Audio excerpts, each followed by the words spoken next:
Hey, it's Mr. Indris with Mr. Indris' Science Brainery, and today we're going to look at MS-LS4-2, or evolutionary relationships between things. So we're going to look at some commonalities or some similarities between organisms and try to infer some kind of line of evolutionary development. And we're going to do that by looking at, let me introduce you to Wormus accordius. And as you can see, there's an awful lot of these things, and it's developed in all these different ways and shapes and forms. And we're going to see if we can look at this organism and see how it might have developed over time, or how it might have evolved to fit its environment. One of the basic claims of evolution is that all living things came from a common ancestor. And so we can kind of infer that, just like you might infer that so many children have the same dad or have the same mom, or I can look at my kids and realize that they came from me. So basically, when we see all these similarities, we can kind of infer familial, that means family, relationships, right? So the same thing happens with living things. If we can see these commonalities between them, then we can relate it back to some kind of common ancestor. So let's look at our Wormus accordius, and let's see if we can figure out first, what is the common ancestor? What is the thing that's going to begin it all, that's all going to start with? So if we look at these, we have this guy has flat bodies, but most of them have these bodies right here, and some of them have two eyes, some of them have one eye, some of them have stuff on their head. And so what we're trying to do is we're trying to see what is that commonality that they all build off of. And this right here looks like my common ancestor. So he is, he's the guy that starts it all, it looks like. Okay, so what I want to do is I'm going to put him on this little chart, and we'll work through this chart to see how things develop. But if I put him here and say he is the common ancestor, so let me tape him right there. And what we're going to see is that he's going to develop into some things that start living underground. He's going to develop into some things that start living on the surface, and then both of those are going to change differently depending on if it's cold outside, cold climate, or a warmer climate, so a cold climate, warmer climate. And we're going to deal right now with just one of these branches on this. This is an activity that I do with my students, but so we'll deal just with one of the branches to see how we can figure out this evolutionary development. And I want to see how this thing has developed, and so I'm just going to take all these with three eyes, because I'm going to start dealing with the ones that are underground, and I'm assuming that if it's underground, it developed three eyes. And so I'll put all my two eyes over here, all my three eyes over here. What I can do is I can pretty well assume that all of these things came from something that originally had two eyes, and then it developed a third eye. Here's that guy. So he's going to be at the top of the pack, and he developed a third eye. And then I'm going to start dealing with all these guys that have this layer on top of their head. So I'll put those together first and get rid of everything else and see if I can start to put that on my chart as some kind of relationship. And let me show you how that works. Here's my chart. This guy, these guys are going to start living underground. And so I'm putting my three-eyed guy right here. He's going to develop into, let's say, the next little stage of development is going to be this thing with this on his head. Okay, and so I'm going to tape that guy down right here also. And then this guy has this thing on his head, and you can see he's going to develop also.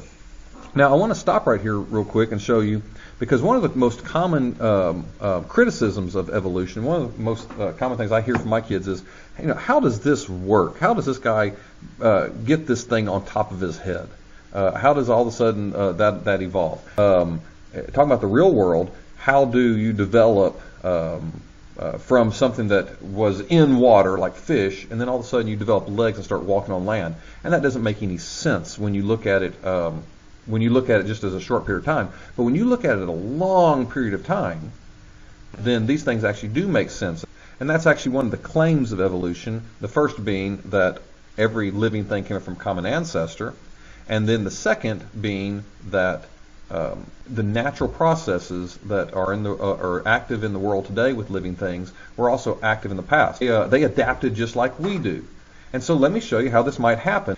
So this guy right here, let's say all of them are this guy. They are all crawling around. They all have 3 eyes. They're all underground. And of course, they're all fighting for food. They might be fighting, but there's a limited amount of food. So maybe I mean, there's just not just one of these things, but let's say there's like 500 of these things crawling around. Okay? And then every now and then, one of them is born with a birth defect. So this guy right here, well, let's say he has a birth defect and he's missing an eye. Okay? Well, if he's missing an eye, he can't see as well, and so he's probably not going to live very long. And if he does, he's not going to be able to reproduce. And if he does, his kids aren't going to live very long, or at least they're not going to outlive these guys who can see much better. They can get resources better. And so that's a bad mutation, and that guy is not going to survive very long, and neither are is his offspring. So there might be a mutation that happens where somebody has a kid and they have 3 eyes, but they have, I don't know, freckles on them or something.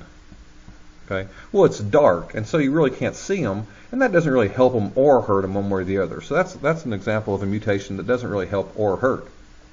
But what happens if one of these does have a mutation where they have a little lump on their head? Okay, that can happen, and we see that happening. We know of mutations that happen. So this guy's mutated, and he has a little bump on his head. Well, does it help him? Well, sure, especially if he's digging. Maybe he can use it for digging, but I'll tell you what, he can also run into walls and it not hurt him as much because now he has this little thing on his head. And what's going to happen is that this guy is going to start getting more resources, maybe not a lot more resources, but a little bit, and so therefore he's going to start being able to reproduce. And he's going to be able to start reproducing faster than this guy. Okay? And so maybe there's 500 of them, and maybe now 2 of them are like this, or 3 or 4, and then eventually 10 and 12 and 100.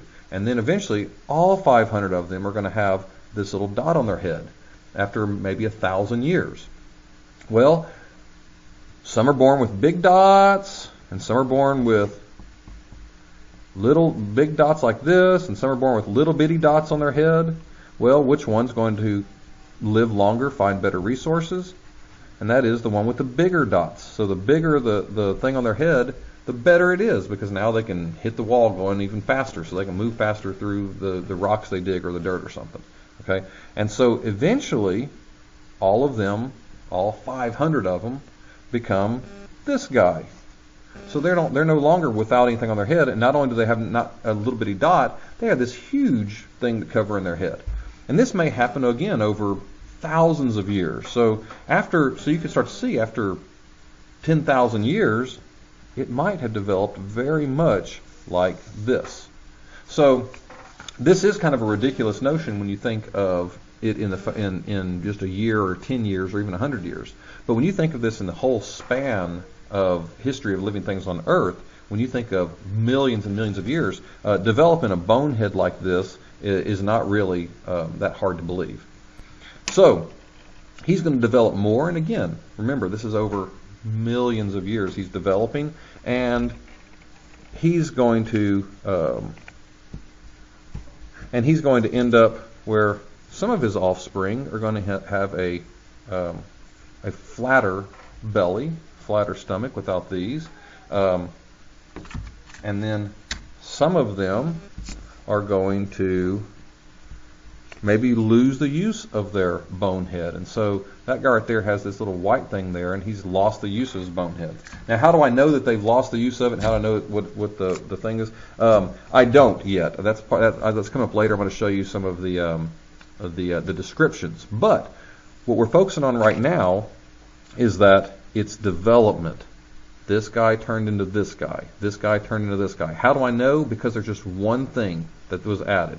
He added this, and eventually he started crawling on his belly, or he became this guy right here.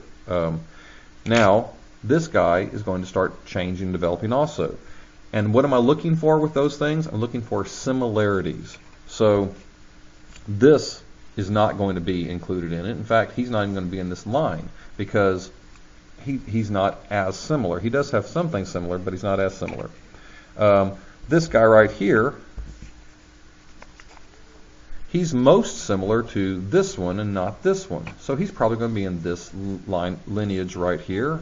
I'll put him right here. I'll take, and this guy right here looks like this, and this guy right here. And so we've accomplished our second task, our first being that we wanted to find the common ancestor. Our second being that we wanted to show how this common ancestor developed over time. So we can see that it developed with the 3 eyes, and then it acquired this thing on top of its head, and then this path right here, this guy lost the use of the thing over his head, and then it developed into something else, which is right here, which I don't know just yet. I'll look in my descriptions and find out. And then, or it could have taken this path where it became flat, it got a flat body, and then it got a really, really skinny body, and then this one got a really, really small head for some reason. So let's see. What I do next is I give my students all these descriptions right here, okay, and they match the description. Like this one says, 3 Iacus developed a 3rd eye to better see in the dark. So I can tell you right now that's going to be this guy, that he develops a 3rd eye, and this guy right here, Bonehead Skinnius, skinny body to move even better on ice. Okay, so he's going to be either this guy or this guy. Now it says skinny body, so it's here. Now I want to show you this one. It says Boneheadicus Tinyheadus, and it's got a question mark. And so I leave it up to my students to figure out why they think he developed a tiny head. And maybe he lived in an environment where he had to actually, live under the dirt, and he had to make a hole just small enough so that he could get his body in, and so the smaller hole, the better. Okay, but that would be one possible explanation of why this guy developed the way he did. So let me show you what this looks like.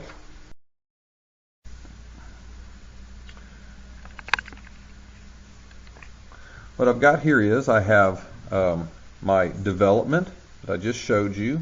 So this is the part that we're focusing on. And then I have my my descriptions right here of why they developed. And so the next thing we want to do is we want to look for some of those structures. Let's look for first what's called a homologous structure, or some of my students say homologous structure. Homologous structure, those are structures that have the same basic structure, but they are different for some reason. So they use them for different functions. For instance, the best example of this in the real world is the human arm and the bat's wing. Okay, so the human arm and the bat's wing all have similar bone structures, but we don't fly. Okay, so that's what's called a homologous structure, and it shows some kind of common ancestry there. So here I have a common structure. I have this segmented part of his body, and that shows a similar bone pattern or structure as this right here and this right here. See, this thing has the little humps in its back, and this doesn't have that anymore, but he still maintains, or he still has these little segments. And so that's what's called, and so that's called a homologous structure. They have the same structure, and so it points to coming from a common ancestor. This guy gave them the same pattern of bone structure here, and this guy has it in segments on his belly, whereas this guy still has the same function as this guy. So it says developed into a segmented flat body to move on ice. So he's moving on ice, and this guy, he still uses his to crawl around. So that is our homologous structure. Homologous structures, same structure, different function. Well, what if we have the same function, different structure? Called analogous structures. Some of my students call them analogous structures. They are something that has a different structure, but it does the same basic function. And why is that important? Well, that's important because it shows that the environment is what made these things develop. Okay, for instance, let's say that you have a field of flowers, and you have particular birds there that have these maybe long beaks, and they're looking for certain flowers to get the nectar from, and they have to be like long tube flowers to get the nectar from. So they're going to start feeding off all the flowers that have a little bit longer tube. So even if a flower doesn't have a long tube, The ones that do have a slightly elongated tube are going to be pollinated faster, be fed from the birds and pollinated faster than flowers that don't have tubes at all. And so therefore, eventually the tubes in all the flowers are going to start getting longer. So that's because of their environment. So that doesn't show common ancestry, but it does show that all these things are evolving due to their environment. Well, right here, if you look at this, the unboneheadian airfoot, it says developed air pockets on feet to help float in water. So this guy's floating in water. Well, this guy right here, unboneheadian flaturus, developed a flotation device for floating in water. So this guy developed a whole flotation device around his body, and he's going to float in water. These are different structures, but they show that because of the water was present. They both were around water. They both started floating in water, and they both developed different structures, and those are called analogous structures. And the very last one to look at is what's called a vestigial structure. Vestigial structures are structures that are in the body, but there's no real need for them. And so you can infer that there used to be a need, and so whatever living thing you're talking about developed it for some need, but then they don't use it anymore, and so now it's going away. And one of the things that you can think about in human beings is the appendix. We don't really have any need for the appendix, but it looks like there was a need for it at some time. Snakes have pelvic bones, so they don't need them. They don't walk. They don't have legs, but they have pelvic bones. Some birds, like penguins, have wings, but they don't use them. They can't fly. And so these are all vestigial structures that show that that there was something. It used to be used, but it's not anymore. And so our vestigial structure right here is this bonehead. It says lost use of bonehead after it stopped digging. So this guy doesn't dig anymore, and so he really doesn't need that bonehead. And eventually it's going to get smaller, and eventually it's going to go away. Okay, so I hope that helped you understand these evolutionary relationships and this evolutionary tree of how we put things together by its similarities, and figure out how things developed. If you are a teacher and you'd like to your students to explore this, I do sell this on Teachers Pay Teachers. With every one of these branches, there is always going to be a homologous structure, there's always going to be an analogous structure, and there's always going to be one vestigial structure. And in some there might be 2 or 3, so it lends itself to a very good classroom discussion on what exactly shows these evolutionary relationships. Then there's a couple things you might do, depending on how interested your students are on maybe taking it to the next level of, sometimes I have students draw out what's going to happen next in the evolution of these things. But anyway, I hope you check it out, and I hope this helps.